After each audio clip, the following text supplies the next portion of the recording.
Alors, oui, j'ai le très grand plaisir d'accueillir à présent notre dernière conférencière de la journée, Isabelle Surin, professeure à l'Université de Lille, que je remercie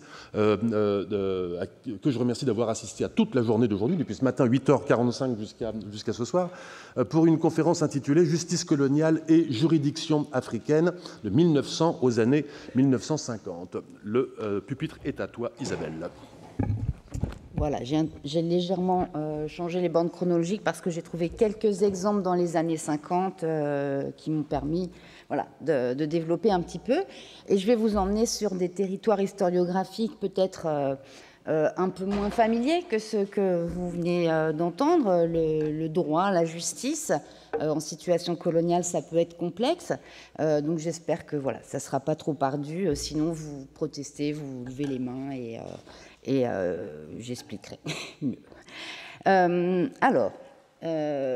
droit, c'est-à-dire l'ensemble des règles que se donne une société pour s'organiser et les normes qui régissent les relations entre personnes, érigées en loi. Ce droit donc a été un enjeu de la colonisation. Les empires coloniaux ont voulu se présenter comme des États de droit, utilisant le droit pour transformer des sociétés aux coutumes jugées archaïques du point de vue européen, dans le cadre de ce qu'on appelait la mission civilisatrice. Le droit aurait ainsi été un puissant outil entre les mains des autorités impériales et coloniales pour assurer leur hégémonie sur des populations africaines. Et je cite ici Boni Ibao, qui reprend dans son titre l'idée de la comparaison avec la mitrailleuse Maxime. Plus fort que la mitrailleuse Maxime, le droit donc pouvait emporter l'assentiment là où les armes n'auraient pas suffi. Il est le relais de la pacification selon cette conception qui pose comme une évidence que les empires auraient été des empires du droit. Cette évidence, pourtant, il faut la questionner. La place du droit dans l'établissement de la domination coloniale et dans le fonctionnement des empires est sujette à d'intenses débats historiographiques depuis les années 2000, en particulier en ce qui concerne le cas français, central à cause de l'indigénat. Alors, pour les uns, le droit a été le socle des empires, à la fois au cœur du projet impérial, amener le droit comme un élément de la civilisation, et en même temps la pierre de touche sur laquelle pouvait s'appuyer l'autorité coloniale. On pourrait alors parler d'un empire du droit, pour reprendre le titre d'un article d'Emmanuel Saada, dont vous avez toutes les références sous les yeux. Pour d'autres, il ne s'agit là que d'une rhétorique auto-justificatrice à laquelle il ne faut pas se laisser prendre. Pour Gregory Mann, notamment, l'institution de l'indigénat, à elle seule, suffit à disqualifier l'idée selon laquelle l'Empire français aurait eu pour projet fondamental d'étendre le règne du droit. L'indigénat, pour lui, constitue ce qu'il appelle un trou noir, un point aveugle autour duquel s'ordonne la domination coloniale française. Or, l'indigénat se présente comme le règne de l'arbitraire et de la violence, donc l'antithèse du droit. Je vous ai mis ici les références des articles que je cite, sur lesquels je me suis appuyée. Mais en fait, pour avoir des positions aussi opposées, parle-t-il de la même chose? Emmanuel Saada évoque la culture juridique qui perfuse à travers des textes de loi, des décisions produites par des administrateurs coloniaux ou des politiques, qui vont se traduire dans le langage et dans les catégories du droit, qui traduisent dans le langage et les catégories du droit les situations auxquelles sont confrontés ces administrateurs sur le terrain. Il peut s'agir, par exemple, de définir le statut des indigènes comme sujets et non citoyens, ou de définir des catégories intermédiaires comme les enfants métis, qu'on se demande où on va placer indigènes, citoyens. Ce sont les travaux d'Emmanuel Saada qui portent sur ces questions. Gregory Mann, lui, s'attache à une institution particulière, l'indigénat, qui a d'emblée, d'ailleurs, à l'époque, été considéré par certains juristes métropolitains comme une monstruosité juridique, et qui visait un objectif purement pragmatique, maintenir coûte que coûte la domination coloniale sur des populations réticentes, et d'autant plus violemment qu'elles étaient réticentes, en assurant donc l'autorité incontestée de ses représentants, de l'autorité coloniale.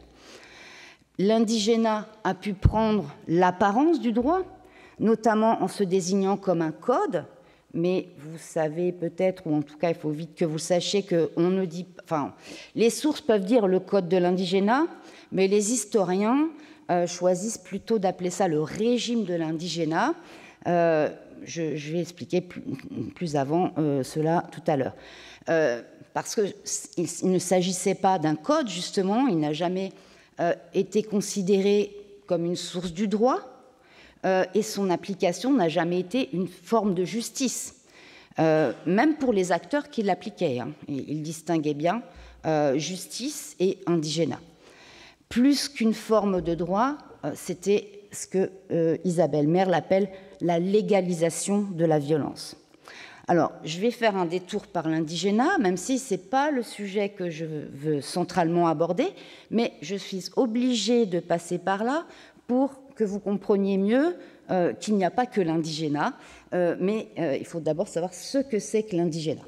Alors, bon, vous avez peut-être déjà travaillé cette question. L'indigénat est défini par les historiens comme un régime pénal d'exception, qui permet donc à l'administrateur en charge d'un district, qui peut être une commune mixte en Algérie, un cercle en AOF, etc., de sanctionner, mais immédiatement, tout manquement à des obligations pesant exclusivement sur la population de statut indigène.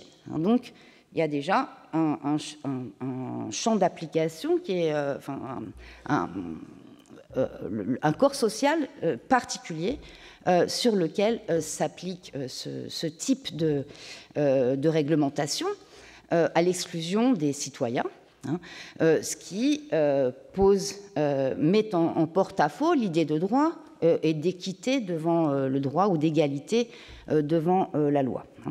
Alors, en appliquant l'indigénat, l'administrateur ne juge pas. L'indigénat n'est pas un tribunal, ce n'est pas une justice. Il punit, c'est une sanction.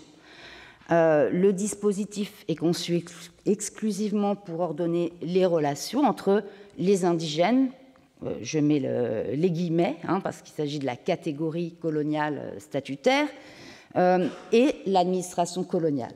Alors que s'il s'agissait d'une justice, on pourrait imaginer qu'elle serve aussi aux relations pour régler des litiges entre indigènes et citoyens, ou entre indigènes et indigènes, ou avec n'importe qui. Mais là, non, c'est vraiment pour mettre en forme ce lien-là, indigène-administration coloniale, que le régime de l'indigénat a été conçu. Donc, il se présente sous la forme de listes d'infractions dites spéciales, spécifiques à chaque colonie, et qui sont établies dans chaque colonie par le gouverneur et promulguées par ce gouverneur. Elles peuvent changer de temps en temps, quand on n'a plus besoin de telle ou telle infraction, ou quand il en apparaît une autre à rajouter, on le fait. Ces sanctions sont appliquées par l'administrateur le plus proche, celui du terrain, généralement le commandant de cercle, à nouveau en AOF, et l'administrateur de communes mixtes en Algérie. Et cet individu, cet administrateur, dispose ainsi de pouvoirs qu'il cumule. Il cumule des pouvoirs qui sont en métropole séparés. Il a à ce titre plus de pouvoirs qu'un préfet en métropole, puisqu'il dispose à la fois de pouvoirs exécutifs, judiciaires et même financiers. Il a un peu tous les pouvoirs, ce qui entraîne aussi une confusion éventuelle entre ces différentes formes de pouvoir qu'il va exercer. Il n'y a pas de possibilité de faire appel devant ce type de sanction. La sanction est immédiate, on vous jette en prison tout de suite, mais il s'agit de sanctionner des infractions considérées comme pas très graves, et donc qui valent des peines relativement limitées, enfin encadrées par des limites, même si certains administrateurs en abusent de la répétition, hein, peuvent sortir quelqu'un de prison au bout de 15 jours et le remettre aussitôt. Hein, bon.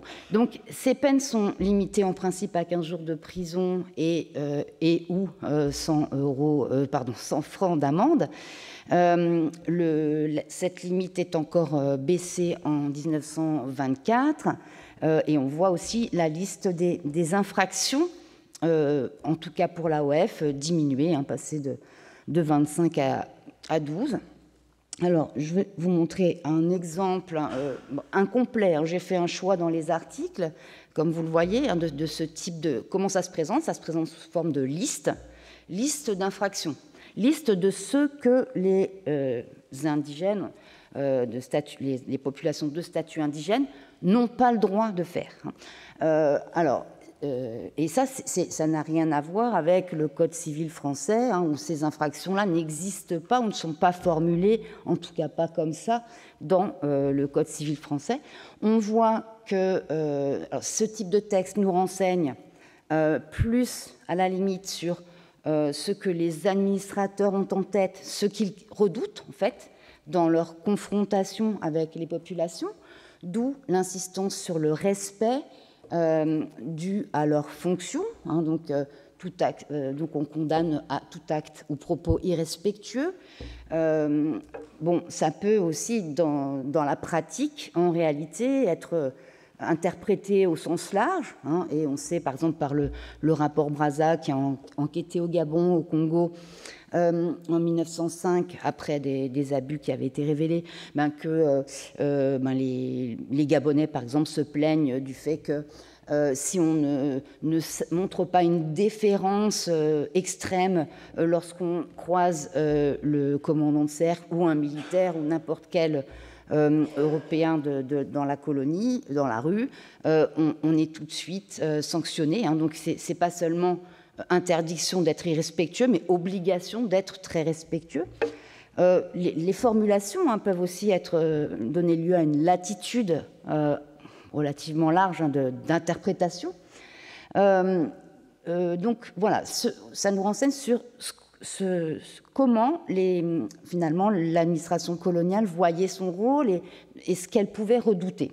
Ça nous renseigne aussi éventuellement sur des pratiques réelles des habitants, des pratiques qui sont jugées habituellement ordinaires, normales, et que l'indigénat va criminaliser ou transformer en délit.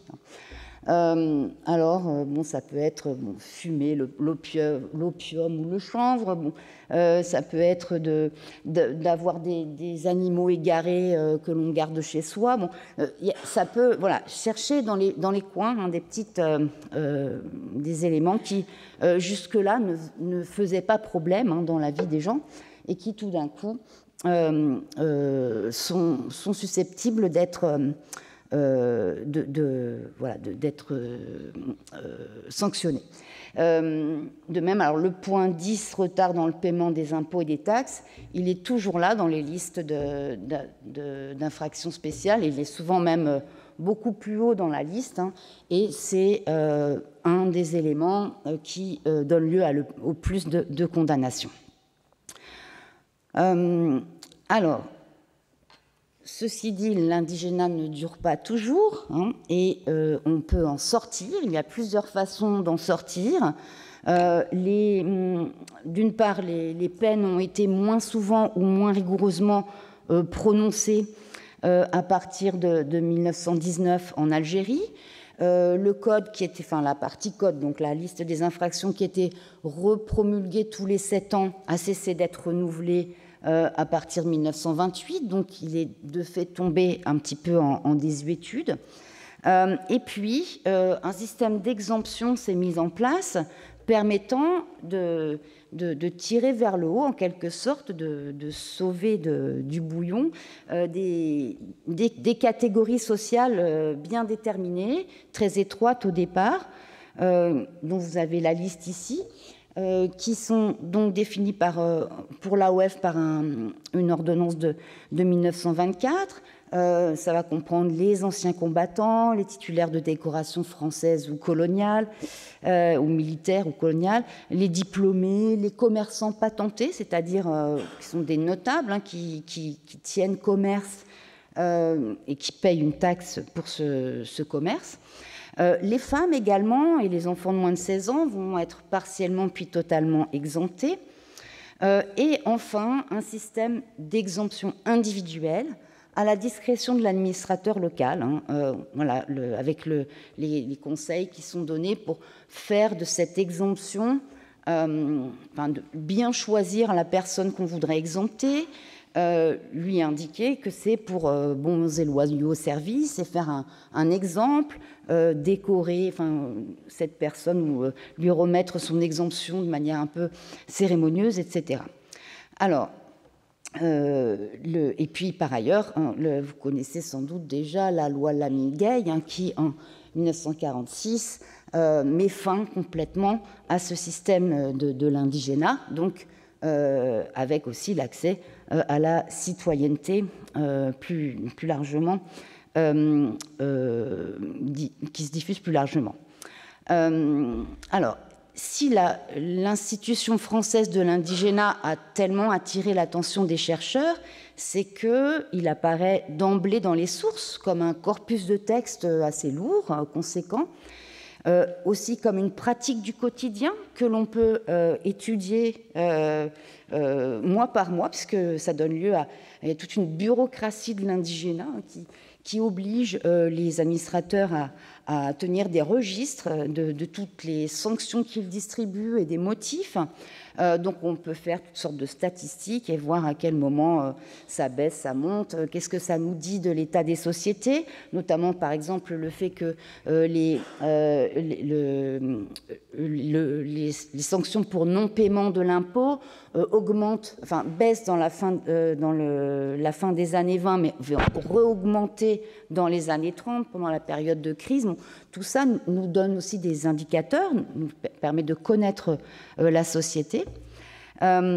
Mais des formes dérogatoires du droit métropolitain ont existé aussi dans d'autres colonies et autres empires qui ont des colonies en Afrique, comme le Portugal. Alors c'est moins formalisé dans ces autres empires, mais dans les colonies portugaises d'Afrique, à part pour celle du Cap-Vert où tout le monde est considéré comme citoyen, il y a la masse de la population qui est considérée comme indigène, a l'obligation morale et légale de travailler, c'est-à-dire est soumise au travail forcé, mais c'est aussi l'interdiction de circuler la nuit, des châtiments corporels.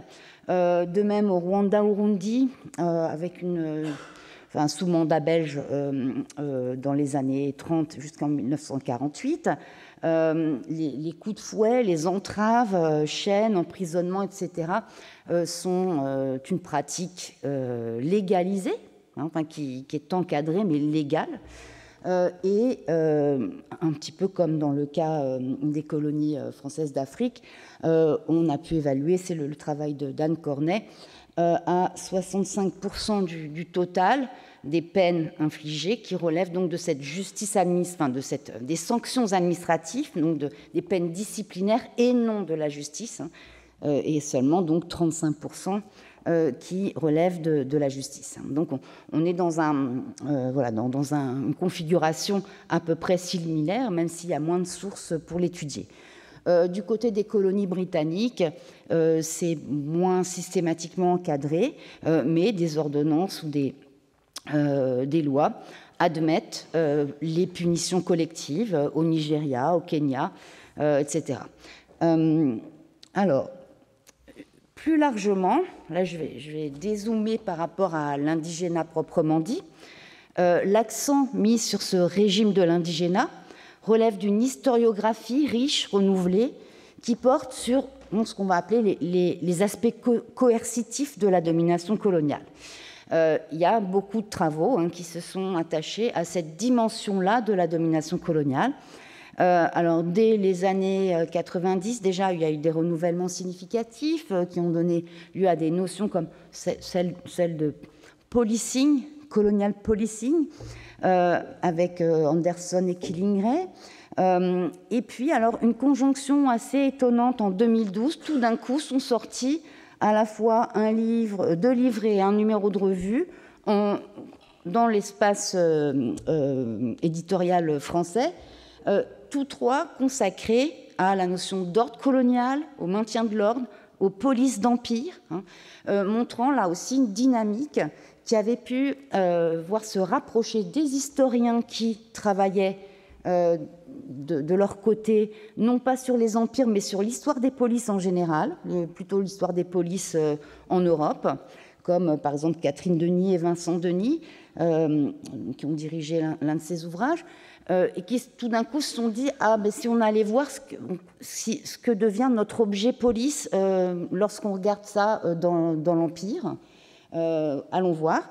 D'autres qui travaillaient, comme Emmanuel Blanchard, spécifiquement sur la question de l'encadrement policier de l'immigration en France au XXe siècle, donc une dimension policière qui touchait des gens notamment venus des colonies, les Algériens en particulier, et qui sont intéressés à l'objet police en relation avec l'Empire, etc.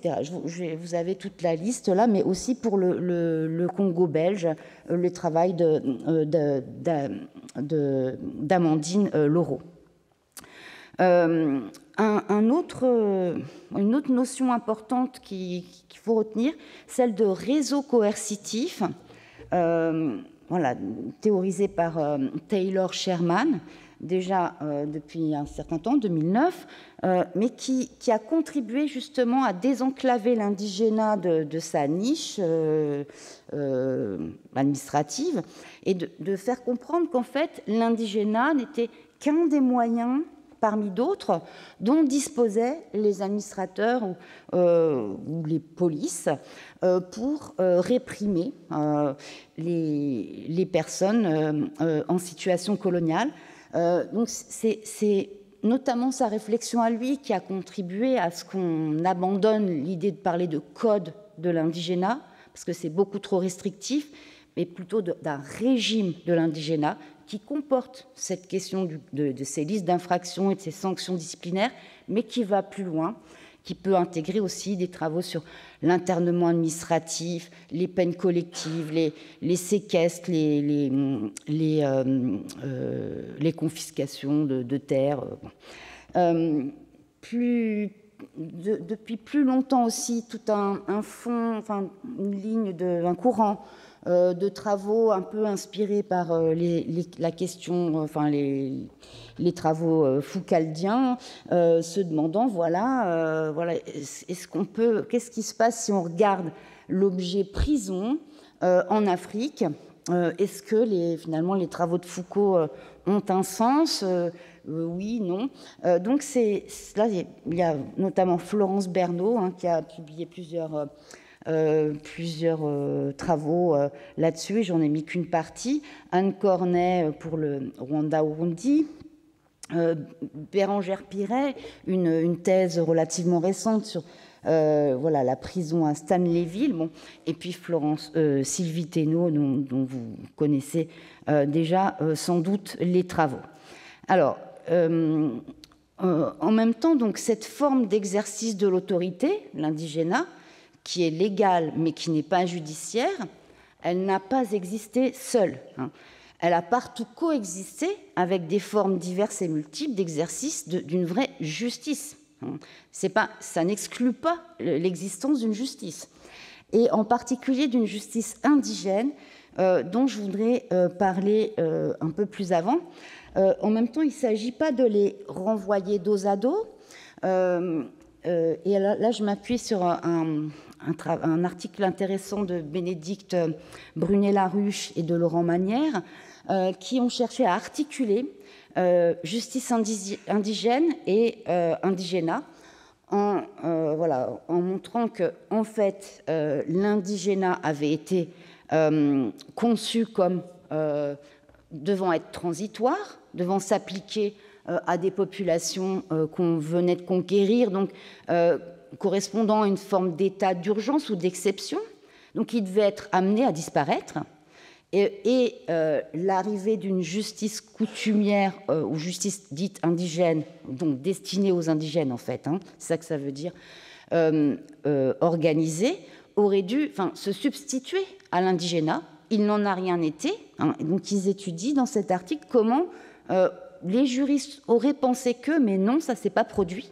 Et finalement, les deux se sont cumulés avec des porosités un peu étranges parfois, puisque c'est la même personne, c'est l'administrateur colonial tout seul, qui peut décider, alors parce que dans la justice dite indigène, c'est lui qui préside le tribunal indigène, et dans l'indigénat, c'est lui qui décide tout seul de toute façon, donc c'est la même personne qui tient les deux bouts, et qui finalement peut être amené à décider aussi de quel type de dispositif relève un cas qu'il a à traiter.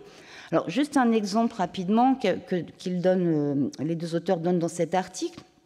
Ça se passe au Dahomey, à Ouida, en 1918. Un homme qui a été réquisitionné par le chef de quartier, qui pour une prestation, une corvée, c'est-à-dire du travail forcé, se fâche, refuse, fait tout un scandale et invective de manière grossière ce chef de quartier. Le commandant de cercle condamne cet homme en se référant à l'article 8 de la liste d'infractions spécifiques à l'AOF. Dans sa version de 1907, cet article dit qu'il s'agit de sanctionner tout acte irrespectueux ou propos offensant vis-à-vis d'un représentant ou d'un agent de l'autorité. Et puis, il le condamne, il le met en prison. Et puis, lorsque le lieutenant-gouverneur du Dahomey reçoit les relevés mensuels de cet administrateur de Ouida, il lui dit « Ah non, mais attendez, ça ne va pas, vous vous êtes trompé.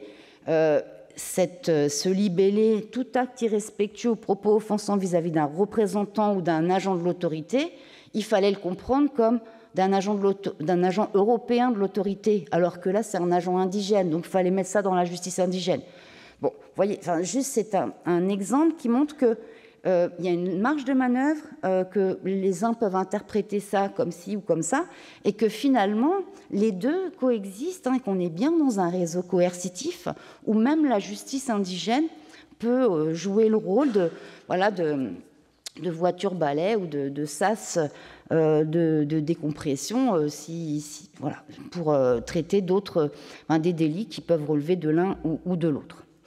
Alors, en tout cas, leur analyse dans cet article aussi montre que ces systèmes sont comme un peu les deux faces de la médaille de ce même réseau coercitif, et ils insistent sur le fait que l'indigénat qui aurait dû disparaître avec l'arrivée de la justice dite indigène, les tribunaux indigènes, finalement reste, et jusqu'en 1946, donc on a tendance plutôt à en rajouter des couches et sans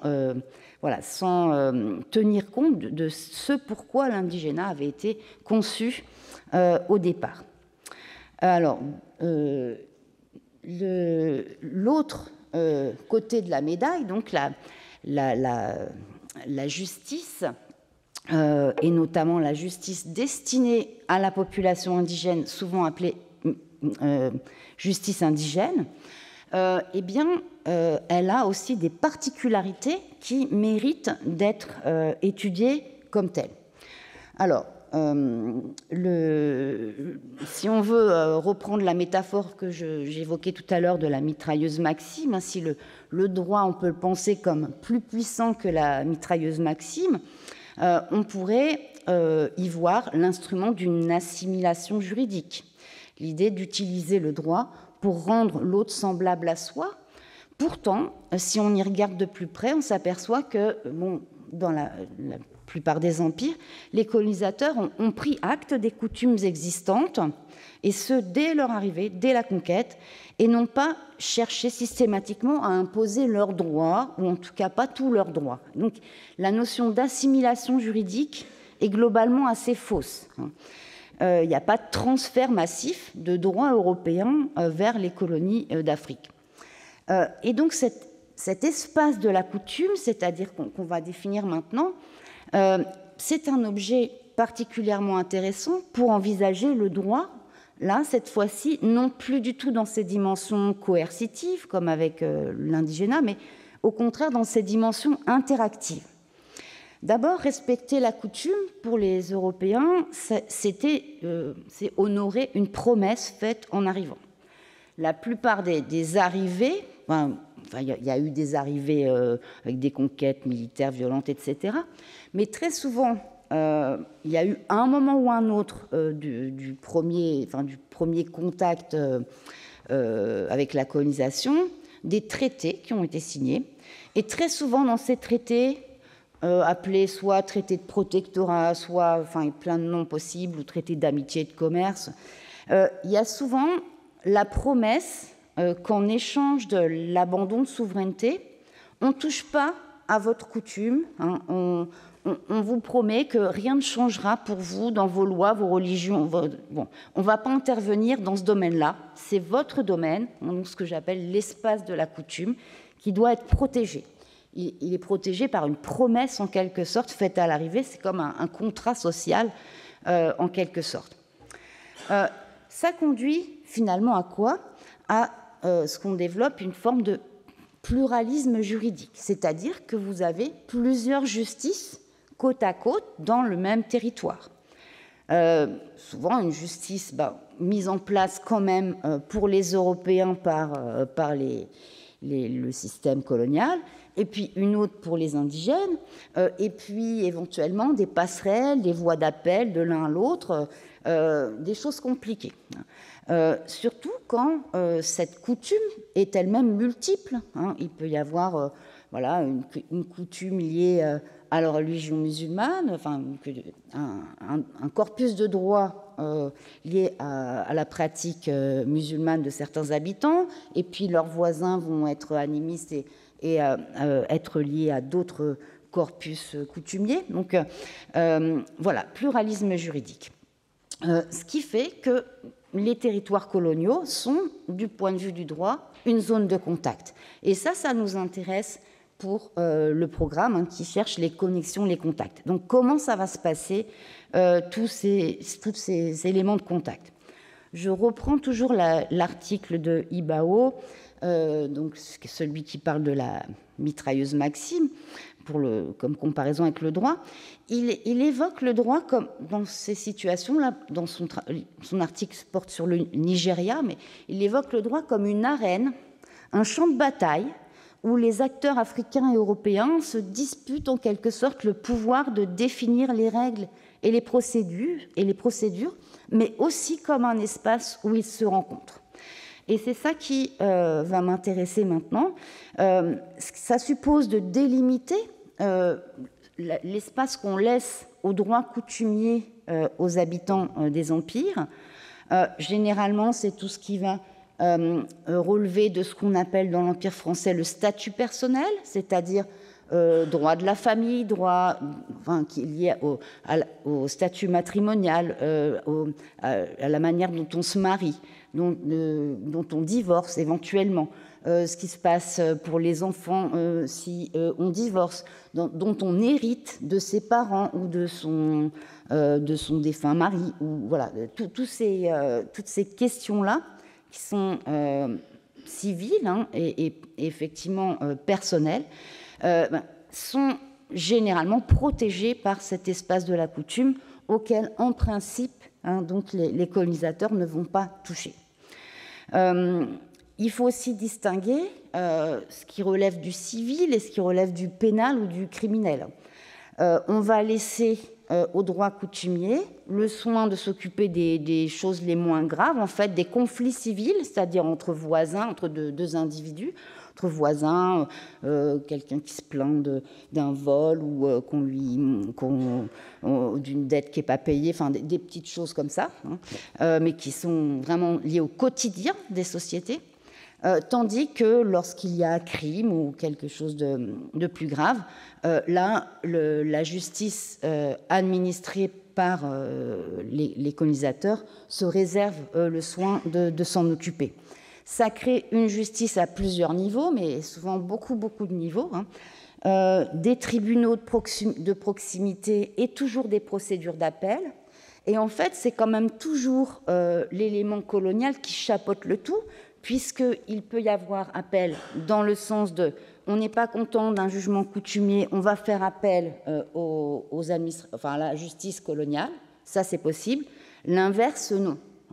Donc voilà, les colonisateurs s'arrogent toujours un droit de regard, un droit d'appel, hein, de traiter en appel les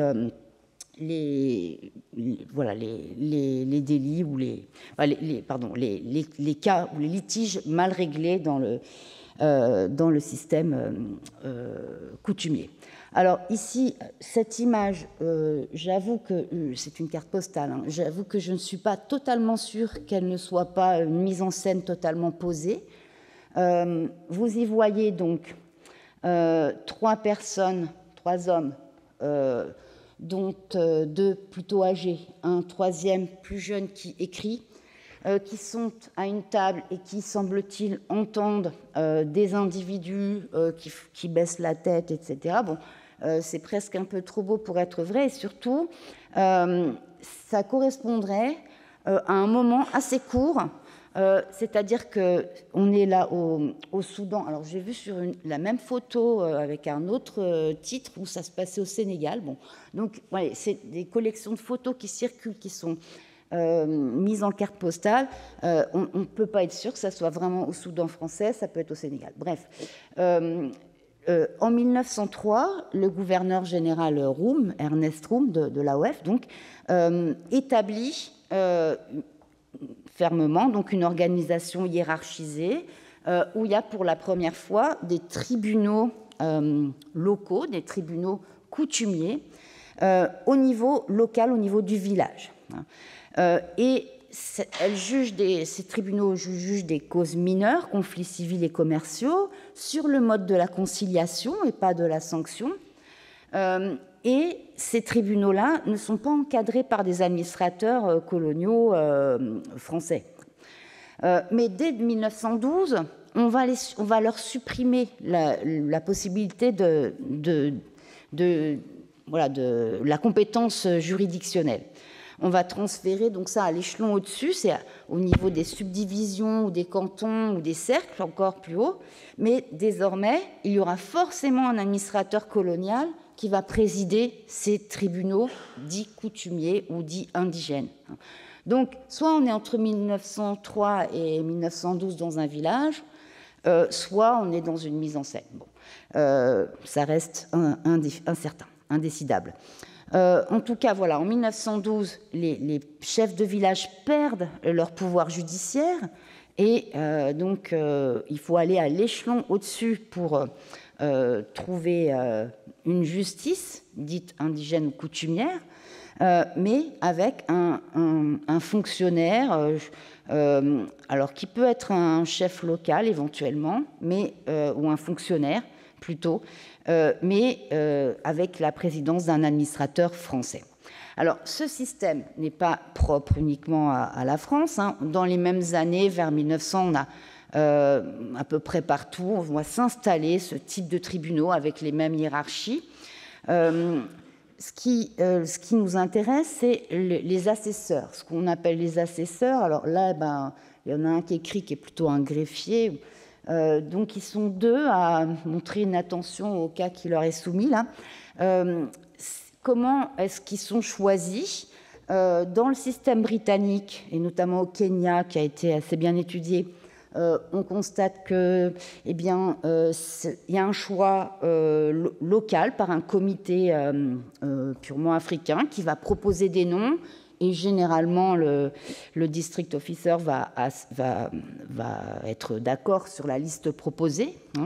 Dans le cas français, il y a aussi un système de liste, mais en fait, avec beaucoup moins de marge de manœuvre pour les notables locaux de se coopter ou d'être choisis, enfin disons de pouvoir peser sur le choix final. Donc, autrement dit, un système un petit peu plus direct dans le cas français et indirect dans le cas britannique, mais ça ne nous étonne pas, on le savait déjà. Alors, à l'échelon au-dessus, donc voilà, vous avez à droite la justice de paix, hein, donc qui est au niveau du, on ne sait pas si c'est le cercle pour Tombouctou, probablement, et le palais de justice au niveau de la capitale de colonie, qui donc permet alors, à la fois de juger les cas impliquant des Européens, mais aussi en appel, hein, les cas qui auraient été mal jugés ailleurs. Et puis, en dernier ressort, dans la capitale fédérale, donc Dakar, on trouve ce qu'on appelle la chambre d'homologation, qui peut casser, qui est le dernier stade pour faire comme une chambre de cassation, hein, qui peut casser un jugement initialement promulgué par une justice indigène. Donc, vous voyez un peu au moins 3 des niveaux, hein, qui sont plus nombreux que ça en général. Alors, dans quelle mesure cette justice coutumière est-elle autonome ? Alors, je vais suivre un petit peu là comme un fil rouge la circulaire du gouverneur Roum qui, en 1905, réorganise cette justice. On y verra des ambiguïtés, des tensions, hein. Mais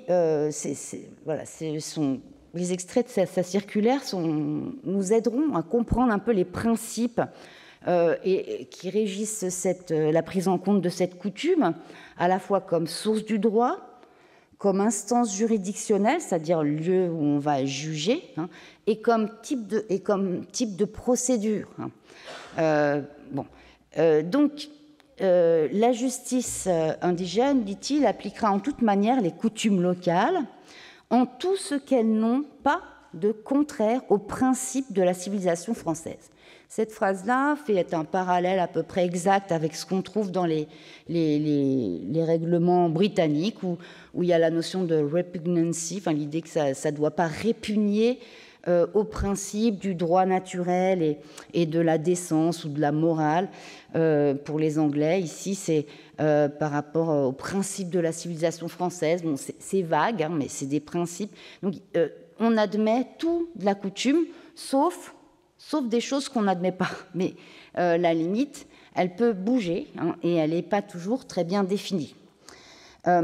Autre élément très important, nous ne pouvons pas imposer à nos sujets les dispositions de notre droit français. On est donc dans une vision des choses discontinuistes, enfin, où là, il y a c'est pas seulement une idée de hiérarchie, c'est une idée de différence infranchissable. L'organisation sociale des sociétés africaines est telle qu'elle ne pourrait pas recevoir notre justice. C'est pas possible. Alors, manifestement incompatible, hein, avec leur état social. Mais en même temps, hein, on ne veut pas laisser complètement la coutume telle qu'elle est, hein, à l'abri de notre autorité. Il ne faut pas que donc certaines coutumes, contraires à nos principes d'humanité et au droit naturel, puissent persister. Donc vous voyez comment, dans la même phrase, on va d'un pôle à l'autre. On va laisser la coutume. Ah oui, mais sauf ça. On ne peut pas, de toute façon, leur appliquer le droit métropolitain. Oui, mais il faut quand même qu'ils transforment un peu leur droit. Bon, donc, vous voyez, cette tension, elle est tout à fait caractéristique, en fait, de toute situation impériale, hein, qui est tiraillée entre principe et réalité. Hein. C'est pas nouveau. Enfin, je vous renvoie à des choses qu'a pu écrire Fred Cooper là-dessus, ou Fred Cooper et Jane Burbank. C'est ce qu'on appelle la politique de la différence, à la fois la différence entre un eux et un nous, et aussi des différences entre les populations qui vivent dans un même territoire colonial, qui donc vont être, auxquelles on va appliquer différents droits selon leur ethnie, leur religion, donc leurs coutumes. Alors, ce système implique aussi qu'on connaisse un peu quelque chose, puisque, comme je vous ai dit, les Européens vont surveiller de plus ou moins loin ou près l'exercice de cette justice coutumière. Ça implique qu'ils en sachent quelque chose, qu'ils se renseignent sur la coutume. Bon. Alors, est-ce que ça va aller jusqu'à une codification de la coutume ? Il y a une nécessité d'amasser des connaissances, de collecter des informations sur, alors, en interrogeant, en choisissant bien ses informateurs, en interrogeant des hommes qui ont l'habitude de siéger et qui connaissent bien leur société, qui jouissent d'une certaine autorité au sein de leur communauté. Voilà, donc ça, c'est un premier stade, disons, collecter des informations. Alors, il y a un débat sur cette codification, qui est un débat à la fois présent chez les acteurs de l'époque et chez les historiens. Alors, je vais commencer par les historiens. Les historiens, les premiers qui ont commencé à travailler sur comment les empires modifiaient finalement, comment le contact juridique modifiait éventuellement assez profondément ce qui avait été appelé la coutume, eh bien c'est Terence Ranger avec cette notion d'invention de la tradition, ou encore Martin Shannock. Les deux écrivent dans les années 1980, et tous deux partent sur le principe que, en fait, ce que les Européens appellent coutume, ce qu'ils ont fini par mettre dans leur papier comme étant, en collectant des informations comme ça c'est la coutume, eh bien en fait c'est pas du tout la coutume, c'est un état très momentané d'un ensemble de règles et de pratiques qui sont beaucoup plus fluides et qu'on ne pouvait pas du tout codifier parce que justement ça ne se prêtait pas à être bloqué comme ça, figé. Donc ils insistent, eux, sur le fait que les Européens auraient codifié et donc figé, gelé, cristallisé la coutume, au besoin en la réinventant, sans s'en rendre compte, pas pour faire exprès, mais par ignorance. Et lorsqu'on lit ce que dit, les instructions que donne Rome en 1905, on peut se dire, ah oui, effectivement, c'était peut-être pas facile à faire, ce qu'on demandait aux administrateurs. On leur demandait, et surtout peut-être pas malin à faire, de grouper méthodiquement, de formuler avec précision, voilà, les éléments de cette galaxie coutume qu'ils ne comprenaient pas très bien. Donc ça veut dire reformuler, d'abord mettre par écrit, quelque chose qui se transmettait plutôt oralement. Deuxièmement, reformuler, mettre dans des catégories juridiques. Souvent, les administrateurs coloniaux avaient fait des études de droit. À l'école coloniale, on leur apprenait le droit aussi.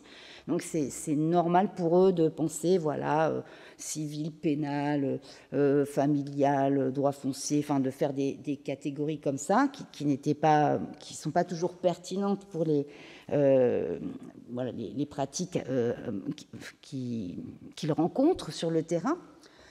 Et puis, en termes de procédure, il y a une forte pression mise sur les tribunaux locaux pour qu'ils écrivent. Vous avez vu sur cette image tout à l'heure, il y en a un qui prend des notes, qui écrit.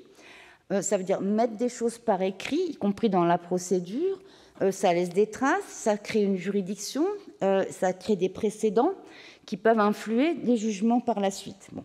Alors, pour les Européens, ça peut être plus pratique de disposer de ce stock de savoir comment tel cas a été géré, réglé la semaine dernière ou il y a 3 ans, et avoir un peu l'histoire aussi des cas.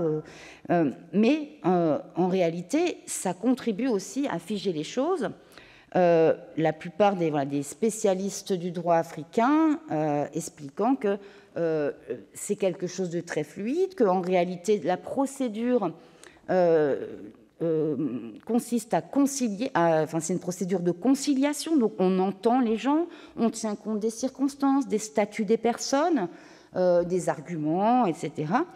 Donc, finalement, un même cas pourrait donner lieu à des jugements différents d'un jour à l'autre, parce qu'en fait, ça ne serait jamais le même cas tout à fait. Donc, voilà, Terence Ranger et Martin Shannock étaient vraiment sur cette idée des méfaits du contact avec les Européens qui auraient gelé la coutume, etc. Alors, là, je vais m'appuyer sur Brett Shadle, qui a travaillé sur le Kenya et un peu sur les années 30-60. Donc, il a vu une évolution, pas seulement au moment de la mise en place, mais plus tard. Et il nuance fortement cette idée d'une coutume gelée. Il nous dit d'abord que les acteurs de l'époque, les administrateurs eux-mêmes, étaient parfaitement conscients qu'il ne fallait pas geler la coutume. Ils étaient même hostiles à la codification, c'est-à-dire à figer les choses en les gravant dans le marbre, pour plusieurs raisons, et des raisons qu'ils exprimaient abondamment. D'abord, figer, ça voulait dire on ne pouvait plus transformer rien du tout. Donc on allait s'interdire de tirer gentiment les gens vers des transformations sociales. D'autre part, ils voulaient un peu, les administrateurs, les district officers de terrain, ils se considéraient comme les spécialistes, ceux qui connaissaient bien leur population, et ils se méfiaient de la concurrence des juristes ou des magistrats qui eux, poussaient plutôt à ce qu'on standardise, qu'on codifie, pour que, quand il y en a un qui change de poste, ça ne pose pas de problème, un autre puisse suivre, et aussi qu'on puisse s'échanger les savoirs, standardiser, rationaliser, rendre tout ça finalement plus interchangeable. Donc il y a deux postures très très antagonistes au sein même de l'administration coloniale britannique au Kenya, les magistrats d'un côté, les administrateurs locaux de l'autre, qui vont pas du tout dans le même sens. Et de fait, cette opposition du terrain a fait qu'il n'y a jamais eu de vraie codification. Dans le cas de l'Afrique occidentale française, on a Brévier qui lance dans les années 30, qui est gouverneur de l'AOF aussi, un vaste mouvement de collecte systématique des coutumes locales qui finalement ne sera jamais mené à bien, mais qui a conduit quand même à produire des monographies qui sont des formes d'ethnographie juridique. Alors, soit sous la plume d'administrateurs, soit aussi en associant des informateurs qu'a étudié Jean-Hervé Gézéquel, qui montre qu'il y a eu aussi des informateurs dits indigènes, notamment des instituteurs, qui ont pu participer à cette œuvre et aussi se lancer dans l'acquisition de savoirs juridiques. Alors, dans quelle mesure le droit coutumier a-t-il transformé les sociétés, ou la pratique qui en a été faite par les Européens, Là, on va retrouver chez Room l'idée de ne pas figer la coutume, mais d'amener progressivement les sociétés à se transformer. Alors, de fait, il y a eu des types de faits coutumiers qui ont été considérés comme odieux ou insupportables ou ne passant pas le test de répugnance du point de vue européen. Alors ça pouvait être la sorcellerie, les ordalies, mais par sorcellerie on entend plutôt la chasse aux sorciers en réalité, de définir un bouc émissaire comme sorcier. Ou certaines structures sociales fortement hiérarchiques, comme le confiage d'enfants, l'esclavage, même si l'effort pour supprimer vraiment l'esclavage n'a pas été non plus totalement constant. Mais cette coutume, globalement, elle se transforme. Il y a vraiment un contact qui produit une transformation des sociétés à laquelle participent aussi finalement ceux qui font partie des tribunaux coutumiers. Alors, juste en 2 mots, Shanok, qui a travaillé sur la Zambie, c'est-à-dire la Rhodésie du Nord, a fait un tableau assez sombre de la manière dont finalement les Britanniques avaient collaboré avec les anciens, hein, les dépositaires du savoir coutumier. Il dit, voilà, en ne prenant comme informateurs que des anciens, on a contribué à accentuer l'élément conservateur dans ces sociétés aux dépens des jeunes et des femmes. C'est vraiment une question de genre. Cette alliance pragmatique aurait donc renforcé, bloqué les sociétés africaines dans leur développement. À nouveau, Brett Shadle dit un peu le contraire. Il observe qui sont les assesseurs dans les tribunaux coutumiers au Kenya, et il voit qu'il y a de plus en plus de jeunes qui rentrent dedans. Et ce n'est pas des jeunes qui sont forcément imposés par les Britanniques, non. Ils sont choisis, cooptés par des plus anciens.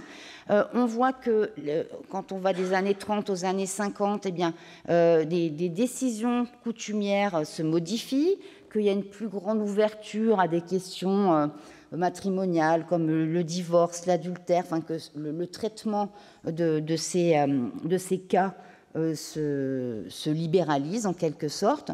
Et je ne vais pas développer beaucoup plus que ça. Je voulais juste, voilà, je vais vous montrer très vite en 2 minutes la suite. Donc, je voulais vous inciter à regarder cette fois-ci par en bas comment ça qu'est-ce qui se passe pour les gens en situation de pluralisme juridique ou juridictionnel. Les gens sont aussi des usagers de la justice. Ne pas considérer qu'ils sont juste des sujets impériaux, victimes de la coercition. Non, ils prennent aussi des décisions et ils saisissent la justice. À côté des registres de l'indigénat, dans les archives de l'AOF, vous avez aussi les registres de plaintes et réclamations qui sont aussi mensuels.